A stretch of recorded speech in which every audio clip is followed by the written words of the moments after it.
I was like, that's it. Just connect to that. There's something so much bigger than you out there. And it's so cool to be a part of that, isn't it? But I want people to use these power centers as things that help transform and create change, right? Or create a business, or create a next career, or create confidence. And that's what I'd say to everyone listening is, how can you use this, right?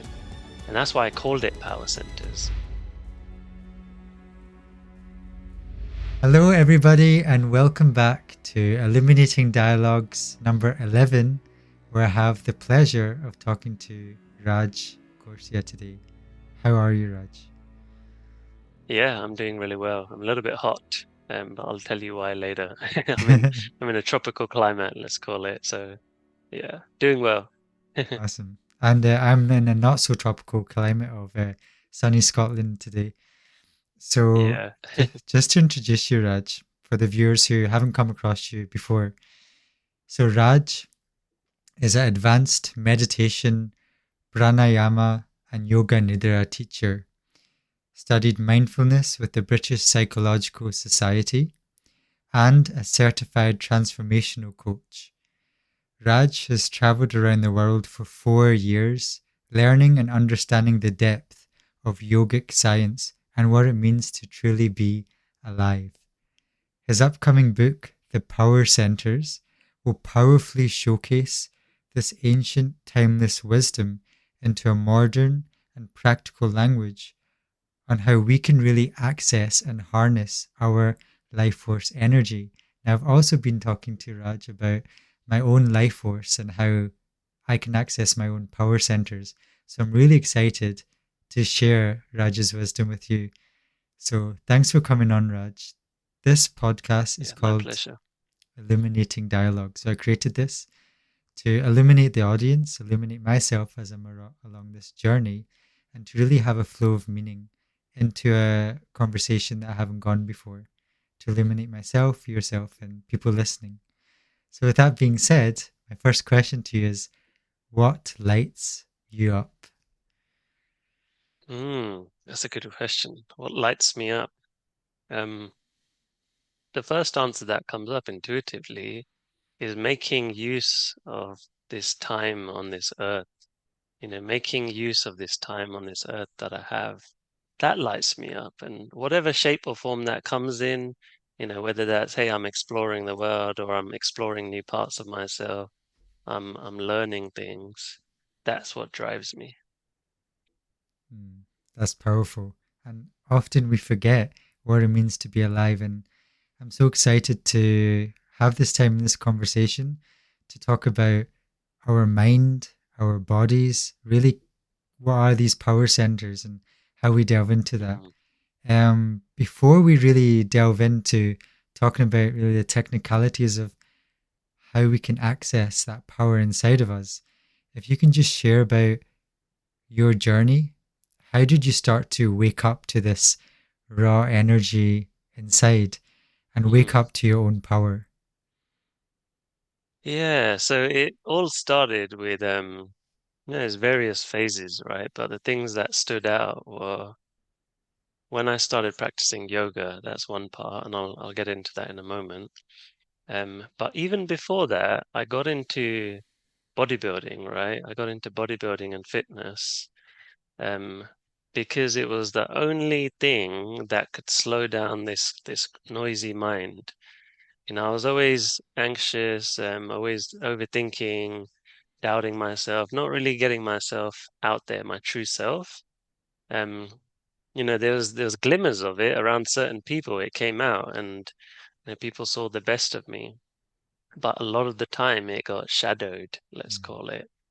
So when I got into fitness, it was one of the things that made me curious about how I can improve, how I can kind of use this body to slow down my mind, to feel strong, to feel confident. It gave me that kind of ability to work on myself for the first time. Gave me a confidence in, hey, look, I can transform this energy that has gone against me and use it for something. So mm, I'd probably say it started with the whole fitness journey, then it got into yoga, then it got into learning about psychology and all of that kind of stuff as well. Yeah, and it's that natural pathway I know I've been on as well, of just trying to Hmm. find out, hey, um, how can I wake up this energy inside me? How can I live the life the best way possible? Hmm. And, I've come across from various cultures the term life force, which you use a lot, the term Hmm. prana, which we're familiar with, we're from the Indian background, Hmm. the term chi from the Chinese background. I feel this is the essence of life that really gets you up in the morning. And a lot of people don't have that these days, right? Hmm. Sometimes they're waking up in the morning, and I speak to a lot of people, a lot of my clients as well. Part of the reason I'm a coach is I'm trying to wake myself up. I'm trying to help Hmm. other people access their energies and live their best life. So I'm just wondering, why do you think people not have this these days? What is it that is not allowing us to access this life force inside of us? Yeah, so you know what I'd say? Everyone's got life force, right? Everyone's got access to it. It's working all the time. Mm, It's working in us and in the world all the time. But I think it's our ability to consciously harness it for our highest good, which is what could be a skill that could be developed, right? Because, for example, everyone wakes up and everyone's life force is switched on enough to wake them up, enough mm, for the sun to wake us up and go into our eyes, enough for us to get hungry. It's working all the time, but it's how can we use it properly, like a tool that can help us, rather than it's just habitual patterns of it working, you know? mm. And as you mentioned, the sun, I'm sitting here right now. You're sitting in the almost other side of the world in uh, Hmm. Borneo, right? Borneo, yeah. Yeah. And so, even just by the very nature of where we are on Earth, the sun is hitting us differently, the life force is hitting us Hmm. differently in the environment. And I think we often forget that the microcosm mimics the macrocosm. So we are nature, and the cycles and the Hmm. rhythm of our bodies and our mind, we can actually be aware and use that in a very helpful way to raise our life force up. So Yeah, definitely. That's o- it.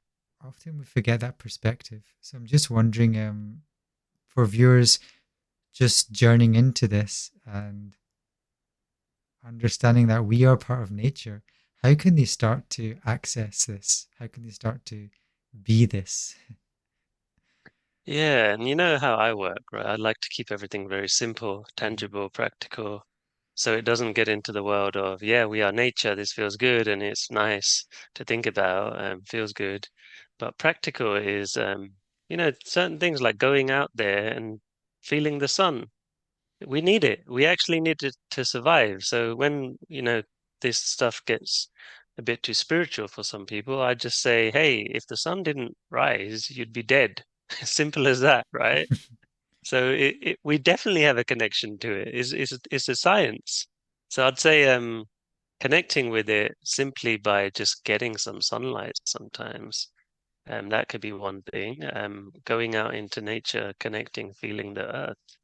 And it doesn't have to be extreme versions where you need it and you crave it, but it just feels better. And it's the same thing with foods. That's how I look at foods.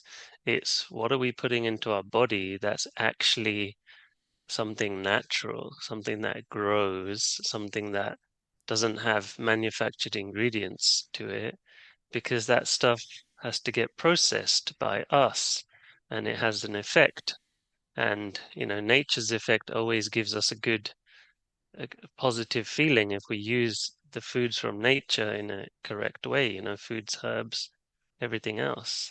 So I'll just say to people, start thinking what is the most natural uh, thing you can do that helps you to raise your energy and make a list of those things. And it's individual sometimes for some people based on their lifestyle, what they can do with their time and energy. So sometimes there has to be that approach, right? Of, hey, look at what's gonna help you and serve you, rather than what's the one answer that the researcher and me and you are saying is the best thing. Sometimes it has to be a bit personalized as well. Mm. And part of what we're doing as coaches is trying to shift from all of this information to that transformation, which is a great phase. Yeah. In Illuminating Dialogues 9, we had Dr. Sujata Kekada, which is Ayurvedic consultant with her own practice in Bali. And she gave a lot of great information on the doshas, very in Hmm. depth, on how we can understand our constituency, understand how we can use food, use our lifestyle Hmm. to get into that mode of being. And then we also had Illuminating Dialogues number 10, Bunu Singh Wasu, who talked about the chakras in depth, the mystical dimensions of the chakras, how they relate. And for people who are watching these Illuminating Dialogues, it can be very inspirational, a lot of information. And so, what we're really trying to do is trying to say this information is great in the mind. We can store it away and say, Hmm. yes, I have this amazing information. I'm a better Hmm. person. But actually, what we realize is we've not put it into practice. So I know you've Hmm. coached a lot of people, and I'm starting to coach people as well. Um, how are you moving from the mind to the body? What are these power Yeah, centers? great question. Yeah, how do you move from the mind to the body? You know what? Like sometimes I use examples from my dad. He's into cars Mhm, and he's into getting his hands into things and working on things. He's a mechanic, he's an engineer by trade. And he learns by using the parts, he learns by fiddling around, unscrewing things, putting it back together again. And that's exactly the same as me. I didn't realize I wasn't very much of a handyman. I wasn't like him where I'd be building stuff and getting with cars. But I've taken on his nature of being a scientist and mm, someone who wants to learn how things work together. So, firstly, I'd say getting into the body means feeling things, doing an experiment. Like if I pour something into a cup, I pour a different colored drink into a different colored drink, it makes another color, right? mm, And I learned that by doing it, So that's the first thing. I'd get someone to make tiny little experiments that are real, not, hey, this is what it says in the research. This is what the best thing to do is. No, try it for yourself, try it on like a t-shirt. That's what I say. Try it on like a t-shirt. Try it on. Does it fit? How does it fit? Does the t-shirt feel good? Does it feel like it suits you when you look in the mirror? So first thing I'd say is getting from the head into the body means actually trying stuff out. And then when it comes to the power centers, they're also an experienced thing as well. mm, So we can get into all of this in mm, this conversation if you want, into those power centers. But even in the book, I've made it very clear to everyone that I learned all of this through experience, and I want you guys to learn this through experience as well. So mm. you know what the power centers are, rather than it's something that is text, written text. Exactly. And just to aid with that, as we go into the power centers, I can edit this afterwards Hmm. to really make it Hmm. really tangible for people to realize what is going on and how can you actually action this right in your life. And I found a lot of the writings that you share is very practical and very real. And I Hmm. know that you helped me on this. Some of the experiments that I've been doing, this is an experiment right now, actually, this podcast, Hmm. is 1 year from now, I started going live on YouTube. I just started talking. And what I found is there was a lot of clenching in my stomach. There was a lot of clenching in Hmm. my throat. There was a lot of clenching in my heart. And we'll get into that as Yeah. we talk to the power Hmm. centers. So it's like, what is it that's blocking me from expressing myself into the world? And how can I Hmm. actually take actions to do this? But I guess a bit more subtle Hmm. here. How does all these play into Yeah. each other? And where can I start? And where Hmm. am I being blocked? And as we get into the power Hmm. centers, that's hopefully something we address. So Yeah. let's just get started if you're up for it. Something that Hmm. jumped out to Yeah. me is the word flamethrower. So Mm. from a last dialogue, we talked a bit more the Sanskrit terminology, Muladhara, the root chakra, the Shakti Hmm. energy, the snake curved around the coil. This is great. This is Hmm. mystical. But for people in this day and age, flamethrower, they might relate to this. So Yeah. could you take us through what is C1 um, Yeah. here? Flamethrower. So Mm. flamethrower actually relates to C3. Okay. C1 is more related to the ground, right? Okay. So actually, shall I go into the flamethrower or shall we start at C1? It's up to you. Yeah, let's start with C1. Okay, yeah. So basically, that represents our grounded connection, right? Like I know there's a physical flesh here that if I cut myself, I did it the other day. I actually cut myself an accident with a knife, and blood comes out, right? There's a physical cut here, this skin that I'm in, right? So I have a connection to earth. And if I eat a lot of food, I'll start getting bigger. So my earth will start getting bigger, let's say. Mm, So there's dense mass. And what C1 relates to is my connection to my physical being, right? Is how is my physical body rested? How is the physical body, the machine treated? How is the machine being treated? And I guess if this is treated well, let's call it, then it can be at ease. And that's why a lot of yogic practices are based around postures mm, to help someone feel a connection to the ground, to stabilize the body. That's what C1's about. It's about stabilization, rooting into the ground. mm. And what are the ways that we can stabilize ourselves and know Mm. that we're feeling grounded? How do we know that we are in that center? Yeah, so I'd point us back to Mm, experiencing something, right? Feeling the earth, feeling our weight on a bed sometimes, feeling our feet on the ground. Um, just feeling like we're not in this place of physical danger, because that's where stability comes in, where we know, okay, I'm good, I'm safe, I'm strong here. mm, And it's like we're weighing ourselves down and we feel good, like a rock, basically. That's the example I'd use. Do you feel stable like a rock? mm, So things like yoga practice where it involves holding a position for slightly longer, right? Holding a position for slightly longer and being aware of the weight of your body, being aware of the weight of the body that's actually on the ground. Hey, I'm on this chair right now. I can feel the weight of my body right now. Where everyone's listening in this moment, you're in a chair, you're in a car, there's this weight, there's gravity, right? There's something pulling us down, anchoring us in. So I'd get people to go through that as an experience, right? To feel that weight of yourself and to feel okay in this moment. mm. And then why this is important, I feel, is I was talking to a client actually last week, and also for myself, is when we have a lot of ideas, even when we start feeling anxious, this anchoring, Hmm. this C1, feeling and Hmm. experiencing this, and you'll notice a change in your voice as you talk. Hmm. It's much more grounded. And then this is Hmm. also related, as I say, to financial prosperity. It's related to Hmm.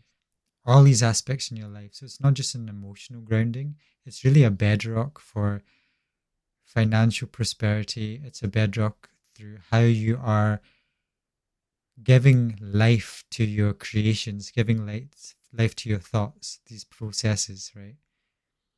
Hmm. Is there anything else you'd Yeah. like to share on that C1? No, I just connect it back to the physical and keep it really simple for people. Mm, So it's well structured into that bracket of physical, right? And that makes it simple for people. awesome. And so moving up from C1 to C2? How can people start to Mm. recognize physically that they're in C2? Yeah, so C2 is more of an energetic flow, right? It's more of I feel some energy moving through me, bursting through me, creative expression. Dance, for example. Dance is they say, I was in Latin America and I wasn't very good at dancing. And what do they say? They say feel your hips.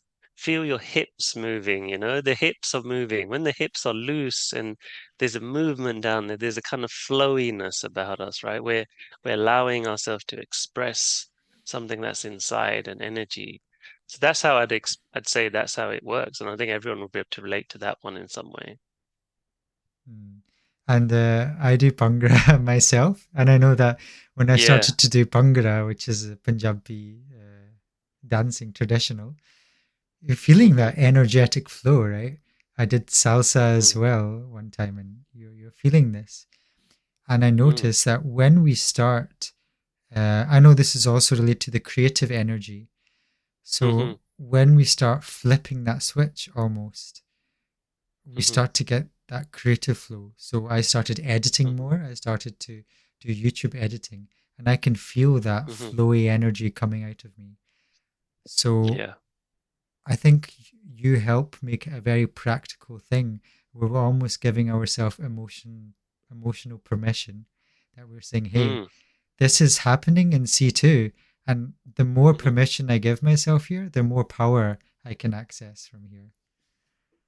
Yeah, and actually the subtitle of the chapter I called The Power of Being You. Mm, The power of being you, being you, just being yourself without the shame. And that's usually the blocks that come around it, the shame of fitting in and I must be this way. And that energy gets blocked off, right? That expression of you turns into, oh, I must be this way.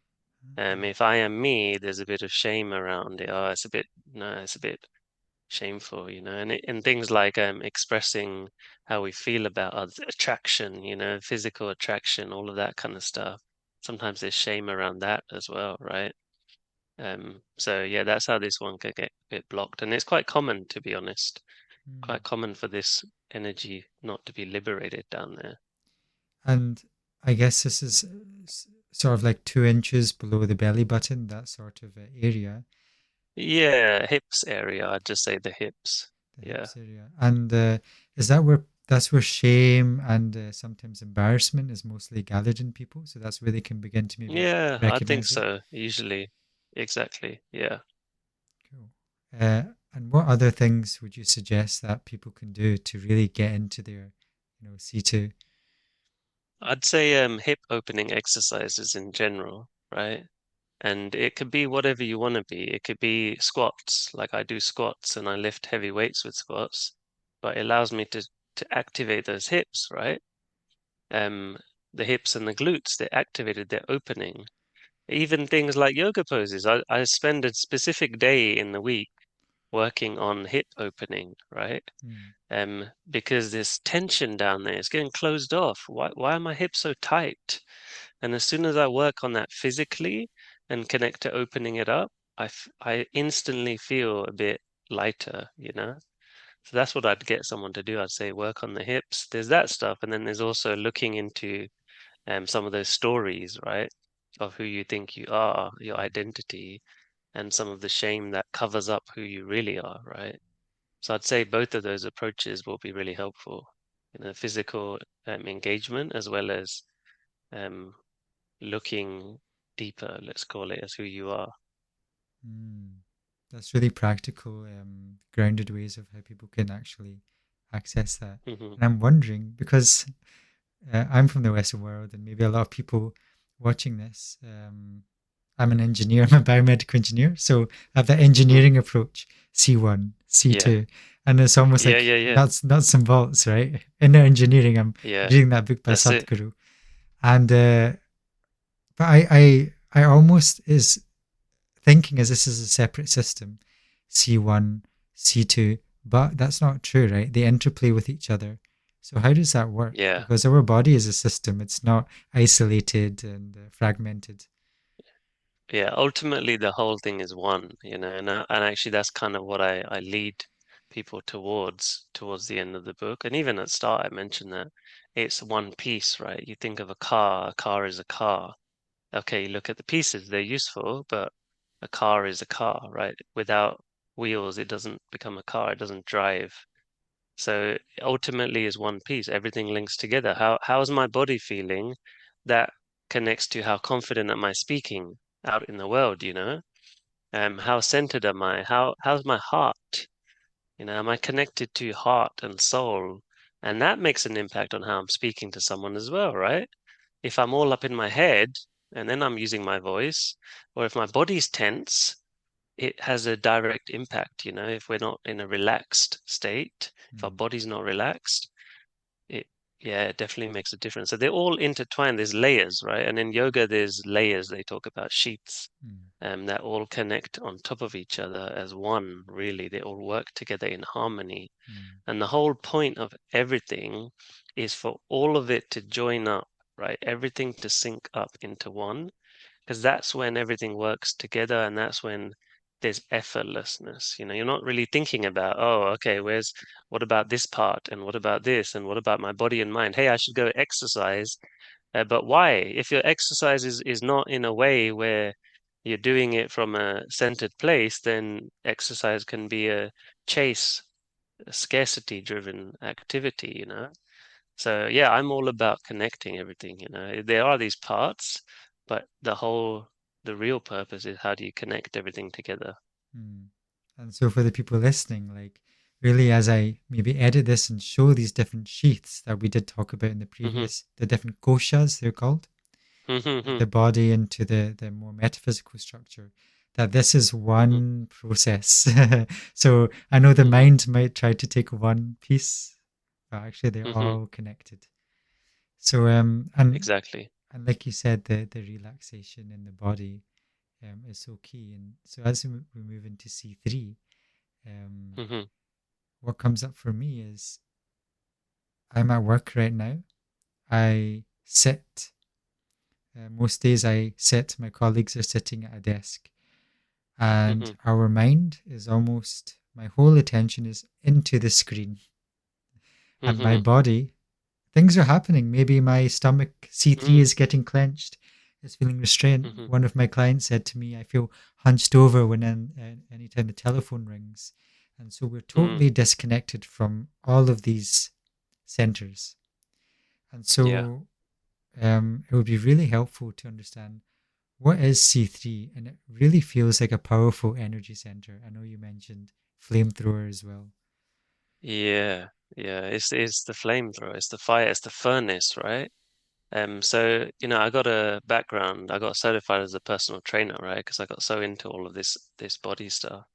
And you know, they'll talk about in fitness, you have your core, engage your core. When, you know, if you have a personal trainer, they'll say, engage your core when you're doing this, engage your core when you're lifting. Mm, And it's important because it's the center. It's something that allows us to to stay balanced and to do things with strength, right? We get a lot of strength from this stomach area. So the few things I'd mention is, you know, food goes into that area, number one. So what food is going in there? I've noticed if there's certain foods that I've eaten in the past, a lot of, I'll be extremely lethargic and my body will have to work to ultimately try and use that fuel that is not efficient fuel, right? It's like imagine a car, it would start kind of like going really slowly. You know, imagine one of those little cars that are just like mm. start, stop, fumbling along. That's what we become when we eat certain foods. And I noticed that for myself. I was like, oh, I feel this afternoon crash, and oh my God, I feel this, and I'm so tired after breakfast. I need a coffee. I need this. And it'll be like, I need something to kind of balance it out all the time. Well, what I realized is why don't I just work on the source, you know? So what's going in there? Because it's a furnace, right? It's like throwing wood into the fire. If there's wood that is damp or the wood isn't great wood, then it's taking up space in the fire where there could be better things in there that help you fuel yourself, you know? So that's the first thing is to notice foods. Very practical for everyone is to think about what gives you energy. What's taking it away. and what allows for an efficient flow of energy, right? Because it comes from the stomach mm, and then it distributes everywhere. That's what's happening. It's distributing that source throughout the body. Like you imagine a pulsing, it's bursting things through the body, right? So that's the first thing. And then the second part is it it represents our strength ultimately, confidence. Perhaps you can call it confidence, right? Comes from that place. If we're really activated in the core, we feel this fiery ability to just go and take action. That's another thing that it does. So I have a practice that I'll do, which is specific for raising that fire energy. mm, And when I do it, firstly, I'll notice a pulsing moving through the body, like an increased level of heat. mm, Um, so I think for everyone listening, having some kind of practice that increases the heat in your body, increases your kind of awareness, your focus. mm, And this is what fire practices do. They kind of wake us up, like how someone would have a coffee to wake themselves up. That's what this thing can do. It switches stuff on, it burns stuff away that's in the way. It's very powerful, right? That's why I call it a flamethrower, because it has an ability to do a lot of things. But the key is there's a lot of people that will get very angry and fiery naturally, right? mm, Um, but that's what I call a wildfire versus a flamethrower, a controlled flame. So our smartest thing we can do is learn how to use the fire. So we're not throwing it away into anger and rage. mm. And one of my clients asked me, okay, this sounds good, but I literally can't feel this in my body. What do you mean by this Mm, inner body awareness? What do you mean by grounding? What are hmm these C centers? I can't feel anything. hmm How can they even start to notice this? Yeah, so something I'll do with the client is I'll take them through practical exercises sometimes. I'll take them through a breath exercise, for example. Mm, I think I've got one on my YouTube page. It's called something like Fire Their Fears or something like that. So okay. a breath exercise is very powerful because it's practical, right? And it takes a few minutes sometimes.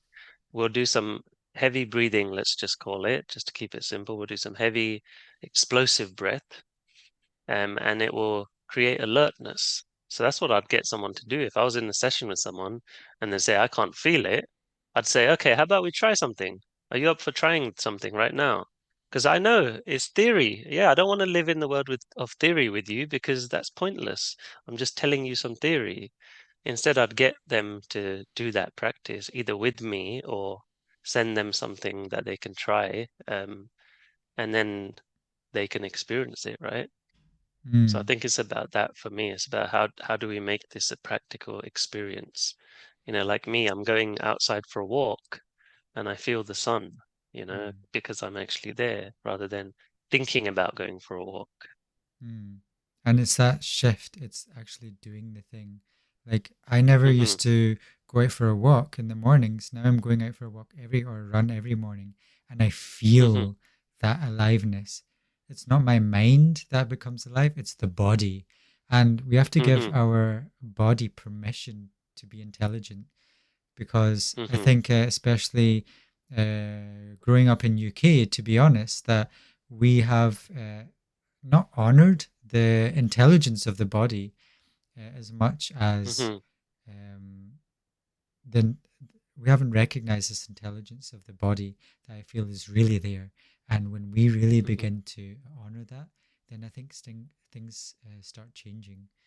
Um, hmm I used to have bread, processed bread with ham inside and salt mm and vinegar crisps hmm with juice. Yeah, and yeah. we talked about Jatar Agni, or hmm the fire in the stomach, in the last illuminating dialogue. hmm And then knowing now why I felt tired, because this creates tamas in that Exactly. language. It creates the low vibe, right? And then, hmm like you said, it distributes in the body. So why am I feeling tired? Oh, why? Mm, Well, yeah, if we want to kindle this fire, obviously we want to have that sattvic state. yeah, yeah. So That's it. And that really will work not just on the body, but on the mind as well. Because people often think Hmm. drop from the mind into the body, but then we can also use our body to govern the mind, right? Exactly. And it can be so much easier as well, right? Instead of, hey, let me analyze my thoughts Mm. and think something's wrong with me. Sometimes it's just a technical fault. Like you look at a laptop. Sometimes it's just, hey, I'm not putting the right food. Let me fix this. Okay, great. Now I feel better. Simple. Awesome.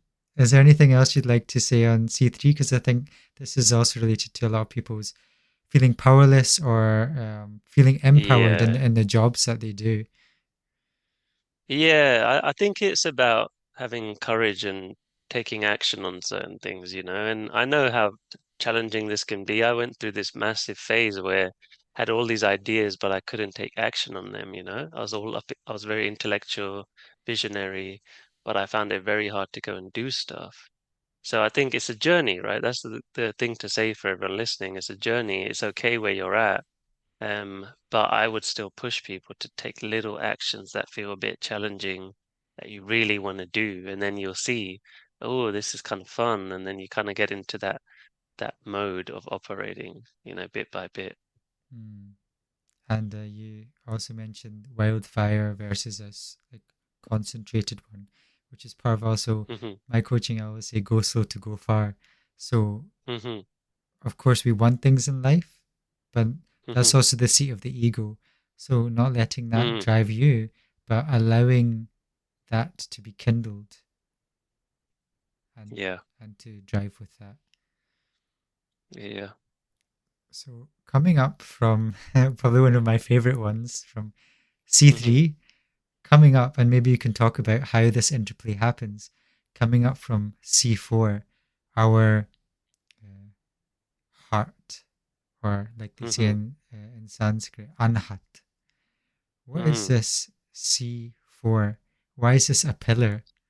And how can people access Yeah. it? So there's a lot I can say about this, but to keep it brief, I could Mm. talk about this for hours, let's say. But first thing, you said anahata. It means unstruck, unbeaten. It's unwavering, right? Its true power is unwavering. And when we connect to this thing, what it does is it allows things to join together. I call it the glue. That's what I keep it very simple, right? You know me. I call it glue. Everyone knows what glue is. Hey, when I was a kid, a glue sticks my fingers together. This is what it does. Glue, that's what the heart does. It allows things to glue together. I don't have to make this complicated and say, oh, let's look at all the spiritual text about this. It glues stuff together. It allows me and you to connect, and we become glued, and we become this one. It allows me to connect with nature. It allows me to glue with my body and my mind become one. Everything just merges, right? That's what heart does. Um, and the challenge that I had for most of my life was, firstly, I didn't know what having a heart felt like. I always joke and say, I thought heart was the thing that I feel when I run, a cardiovascular thing. That's what I thought. Didn't know it. I really didn't know what it was, genuinely. I thought it was only something women feel for my whole life, love and connection. Um, but what I've learned, and it's been very enlightening for me and very useful, is the heart, it allows us to infuse our life with sweetness, let's call Mm, it. It allows things to be a bit sweeter because there's no longer fighting going on. Everything's working together, so it's sweeter, let's call it. Rather than, hey, me, you over there, and me against this, that doesn't exist when the heart's really working, when it's mm. really connected. And there's so no friction there. We're tuning into our intuition, our deep Hmm. captain, let's say, the captain of our soul. And I Yeah. feel that when I tune into my heart, especially when I go traveling and all of my mind is dissipated, there's a strong desire, a deep desire. And everybody has that deep inside, whether you're 10, whether you're 30, whether you're 50, there is a Hmm. deep desire in you. Maybe you want to spend time with your family. Maybe there's a deep passion that you want to get out in the world. Maybe there's a deep devotion, a song that wants to come out of you. And, Mm-hmm. even as I say this, you might feel that in your heart. So, what are the practices that Mm-hmm. people can start to connect to C4? Yeah, so it can be a bit fragile sometimes, right? Because the heart's quite sensitive. It's a feeling place. Mm, Um, and it can kind of get distorted and turn into a bit of illusion sometimes. It has to be, I always say it has to be treated with precision, right? Like imagine that game that we used to play where, you have the physical thing, what's it called? And you got to pull the little organs Oh, the out of the duck operation. yeah, it's Yeah. like that, and the heart one, you have to really be careful, I think, or one of them. And it's like that with the heart because we feel stuff. And for me, it's been about what do I feel for people in my life, like parents and people that I really enjoy. What do I really feel? And how am I connecting to that feeling more? And, a practice is really good to do here. And in Buddhism, they got a lot of heart-focused meditations and practices because they knew that this is a way for us to do it, Mm, do it systematically. So I've done a lot of metta meditations in the past that helped me when I was kind of early on in my journey. Loving kindness, let's call it, just visualizing someone and wishing them well. We can all do that, right? It doesn't have to be some advanced technique. mhm, Just visualizing someone and, hey, I really genuinely wish them well, you know? mm, And then noticing sometimes when there's this pain there, noticing when there's certain pain coming up in certain situations. What is that? Where does my heart feel like it's been hurt or it is hurt by something? And like really becoming sensitive to that because through that awareness of the pain, there can be freedom from that pain, right? And it's almost like nurturing oneself. I think that's important as well. If I treat myself like I'm my own child, and then I treat everyone like that equally, if I really look at everyone like they're beautiful, they're harmless, doesn't matter what someone does, it's fine. mm, I'm accepting, and they're just being themselves, and it's okay. Then I can't be hurt. It's unstruck, it's unbroken, and it's that kind of stuff, really connecting to compassion to make it a bit practical, having a practice for it. And then it can also be a day-to-day awareness of, oh, what's coming up when I'm speaking to someone? How can I really be here and connect with them? And it's obviously quite challenging because we also have that survival instinct as humans, right? That animalistic nature that comes up, fear response. But as a practice, it's yeah, really connecting on how do we all work together. And then practical sense, there's obviously some advanced breath practices you can do to bring air through here, and that's what I might do with some people. If I'm kind of with them, I might take them through a kind of breath focus practice to kind of move more energy here and see what can open up. mm. And I feel that's like really the entry point into that emotional system, the heart as well. It Hmm. strikes me, unstruck, it strikes me that the way we're explaining as well is very suitable for a modern audience. Obviously, when I was in Mm. Asia and we talk about kirtan, kirtan is Hmm. singing praises of the divine and having Hmm. that more devotional aspect.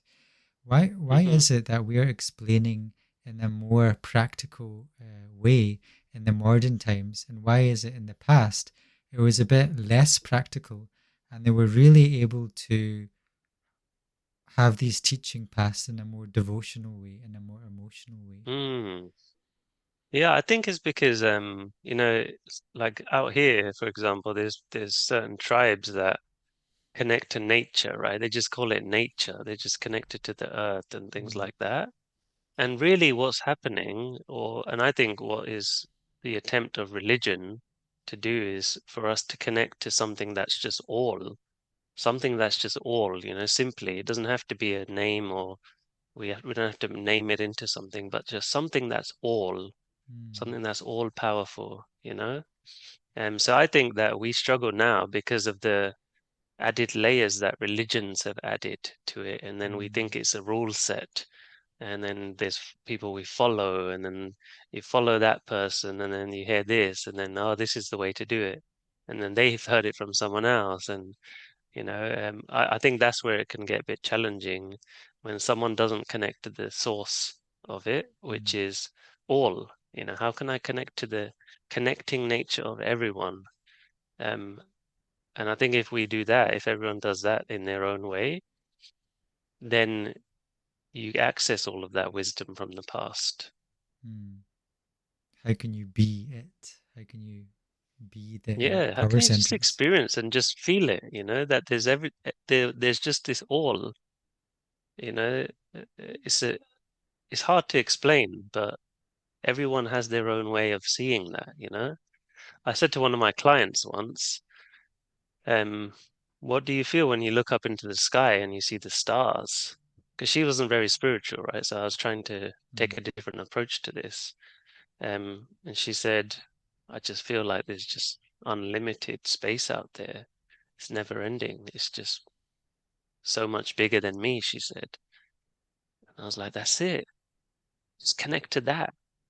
There's something so much bigger than you out there. And it's so cool to be a part of that, isn't it? mm. And every human it does they don't need to have a belief or they don't need to have anything. Hmm. It's actually about not having a belief because when we wipe away all the beliefs, then Yes. we see. And you feel a physical connection. That's why I called it the connection center in the book. Because if I'm connected to that all and I'm connected to everyone, okay, it's a real experience now. Mm. And you mentioned bridge or glue. We talked Hmm. about the bottom, the survival power centers, the power, the Hmm. flamethrower. What are we gluing together? What are we bridging? What are these Mm. top power centers that people are nowadays so fascinated by entering the mystical Hmm. dimension? What are they? Yeah, yeah, really. I would try and keep it at the level of just saying we're in the center of something that's all, and then our individual experience of this life, let's call it, right? So I'm here on this earth, and then there is something that's beyond earth. Some people might relate to that to spirit or something beyond. So there's something beyond, and then there is something that is here I'm experiencing. There's physical flesh, and then there's something that is not. Mm, So it's really us being able to connect in the heart, and bridging is connecting that animal nature to that nature which is beyond animal, right? mm, And being able to work as one, so they're not fighting, and they're not like, oh, I feel, yeah, I'm a spiritual person, I'm gonna leave everything behind, or hey, I'm just this kind of person who just works in the physical world only.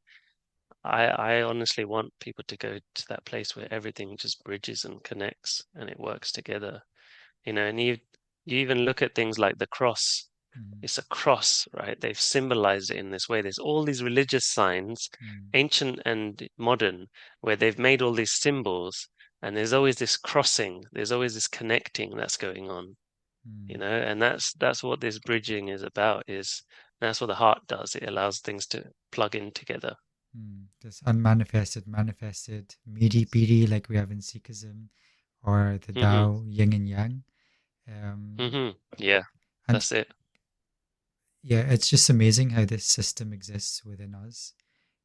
I have a Yeah. lot of people um, coming about not speaking their truth, vocal activation. Hmm. I know it's been a huge journey Hmm. for me. Like part of this YouTube journey was trying to let my mask drop, trying to be myself in Hmm. the world. And part of that was connecting to my core, opening my heart up to my Hmm. intuition, and using my voice to Hmm. speak into this microphone to the camera.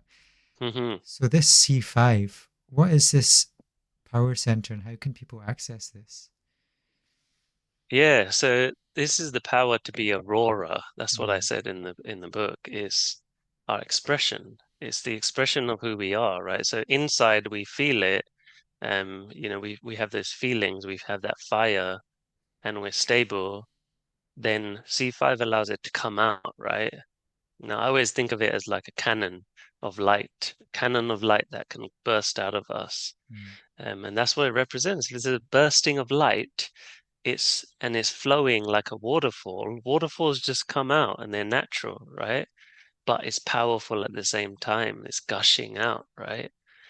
So this is what this one represents. And the key here is that whatever comes out has kind of been purified before it comes out. mm, And you think about the throat area as a physical component as well. It cleans things, there's mucus that gets built up here, when we eat food, it doesn't allow certain things to go down. You might choke if something doesn't is not meant to go down. And that's what that physical throat is doing as well. It's kind of cleansing, it's kind of stopping and controlling things. And it's the same with how we speak in the world.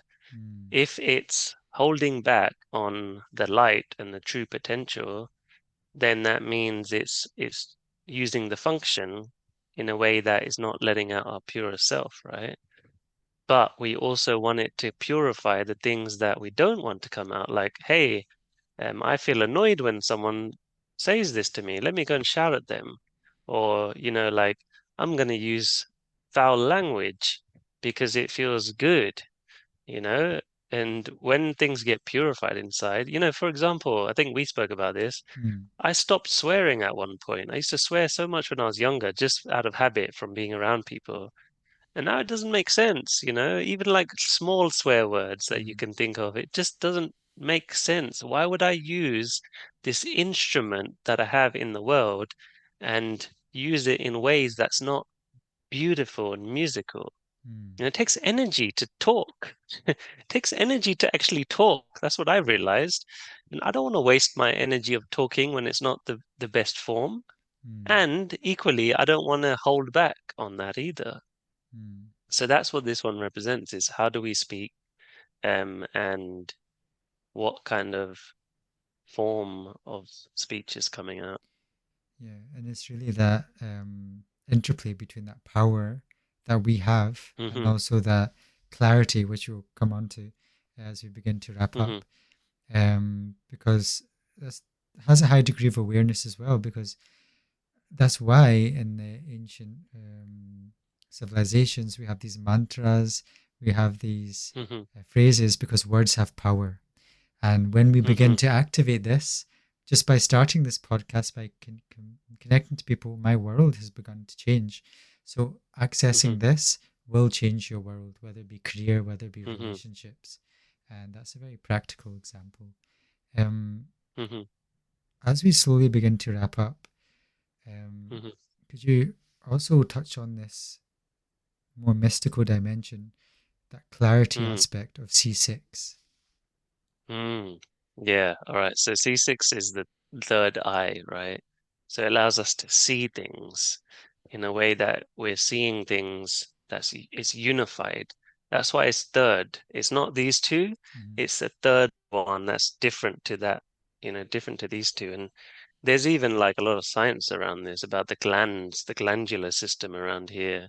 And it's basically trying to align us again and connecting us to a higher dimension of viewing things as well, a viewing center, we can call it. Mm. And so that comes just through more meditation.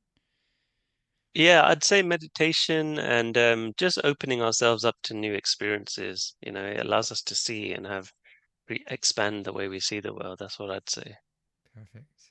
And just the last one, the C Hmm. 7.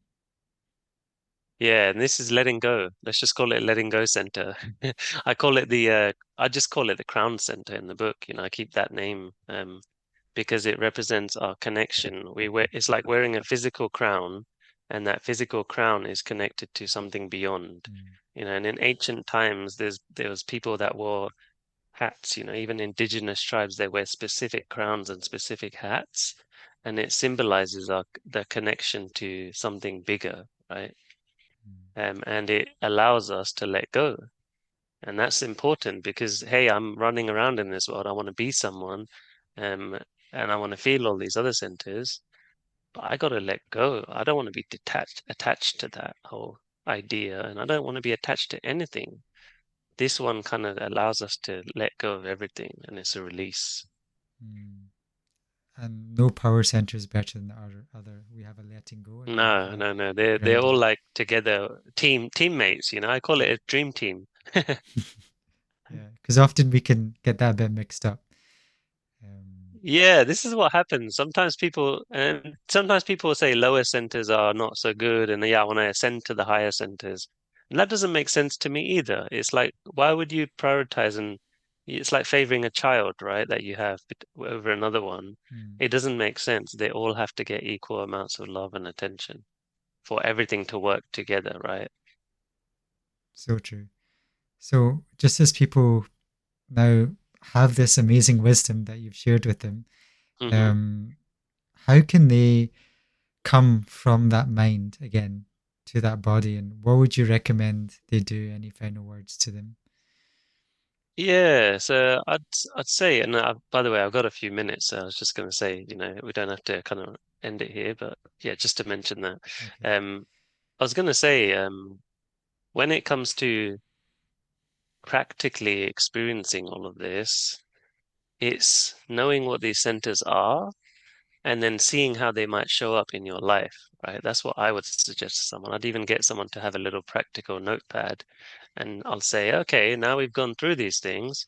Where does this show up? Where do you think there could be some challenges in some of these centers? Where do you think you're doing well in this center? And what I'm actually going to create at some point is some kind of assessment almost, right? Like to check in on yourself. Where am I with each of these? Mm, Where does it show up? How does it affect this? How does it affect that? And then it's about, okay, let me think about how to work on this. And when it comes to working on it, I'd say practical things. So doing things that actually help and then testing them out. So yogic exercises, um, whatever kind of movement that you can incorporate. Like I said, hip opening with the throat, neck movements kind of open up mm, space in the throat as well. That really helps. Um, Opening up the chest, physically opening up the chest can really help. Working on our breathing can kind of move the breath through.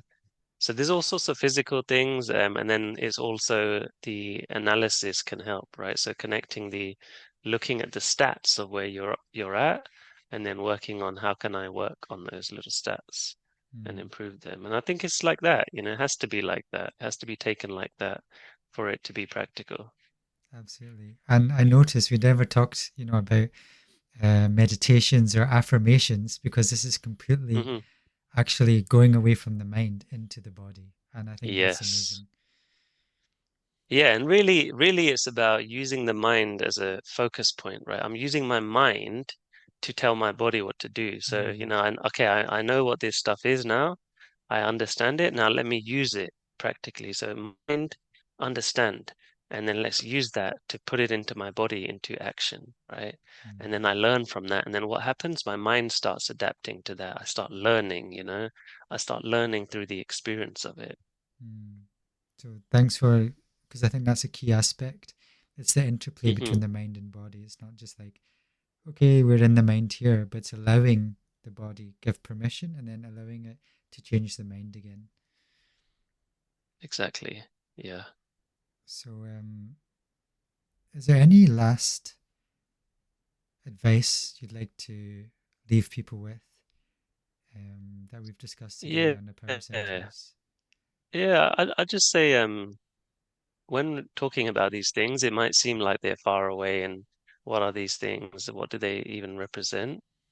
What I'd start with is telling someone, whoever's listening, to just see what do you want more of right now? What could be helpful for you? What lights you up? What you're looking for at the moment? And then if any of this stuff that we said can help you with that, if it kind of resonates, then just think, oh, okay, this is the center that I want to work on. This could be helpful for me. And I always try and think about how do I use it for a purpose, right? What do I want to use this for? Because otherwise, we're not going to use any of this knowledge. It sounds good. Okay, great. But I want people to use these power centers as things that help transform and create change, right? Or create a business or create a next career or create confidence. And that's what I'd say to everyone listening is how can you use this, right? And that's why I called it power centers, to make it something that we can use, right? Hey, I've got these powers. Yes, great. Let me use them. Amazing. And that comes back to the start, why do you want to wake up in the morning?